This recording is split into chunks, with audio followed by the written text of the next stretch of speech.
You should avoid this item in your hotel or motel room because it's a time bomb waiting to go off.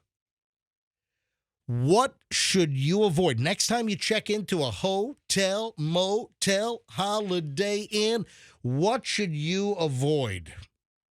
What do you think? When you say a time bomb, though. Yeah, that's how it's described. Well, it's not the remote control, but they always tell you that's dirty and not to touch that, right? Experts warn this is a time bomb waiting to go off. So, yes, Roxanne, you're correct. It has been suggested many times that you use some kind of an alcohol wipe or, you know what flight attendants do? They carry Ziploc bags. A lot of flight attendants and pilots, they go into, hotels and motels all the time when they're overnighting. They got a layover going on. What flight attendants and pilots do, they carry little Ziplocs and they put the TV remotes inside a Ziploc.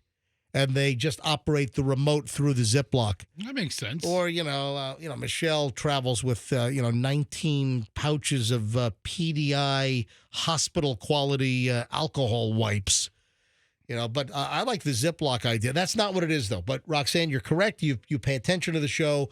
We've talked about how filthy dirty the TV. I mean, seriously, I think there have been some tests where the television remote control in a hotel room is more filthy than the toilet seat.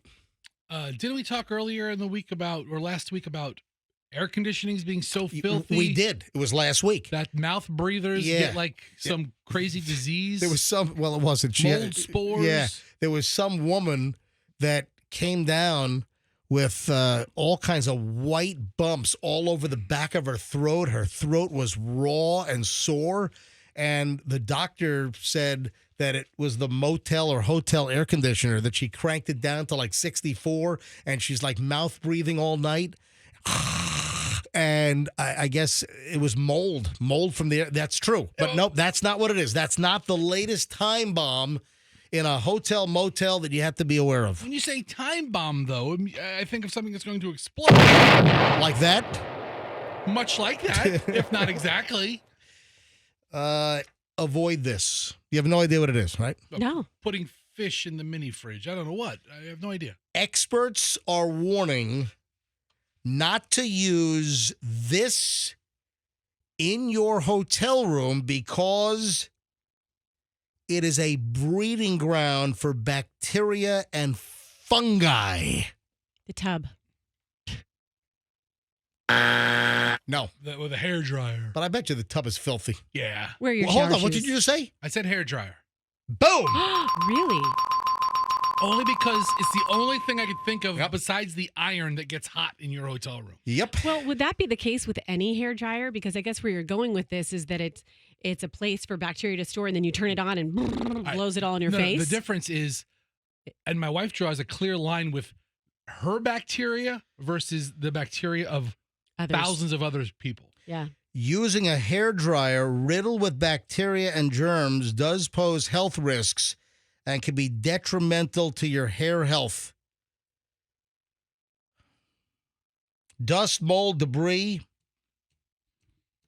You have people that have used these hair dryers, the stuff that collects in there, other people's, dandruff, other people's, oily, people will touch the hair dryer to their hair so you get their scalp juice in there and everything. I always do they that. though? I mean, always.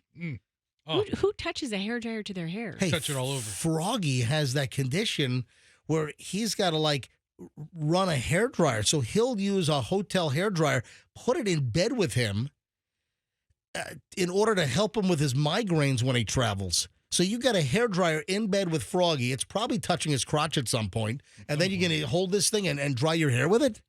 Maybe not. You could be blowing Froggy crotch germs all over your face. I'm sure it's not touching his crotch, but it certainly is pointed in that direction occasionally. Yeah. The hair dryer is rarely cleaned, if ever. The vents can be blocked, affect the heat output.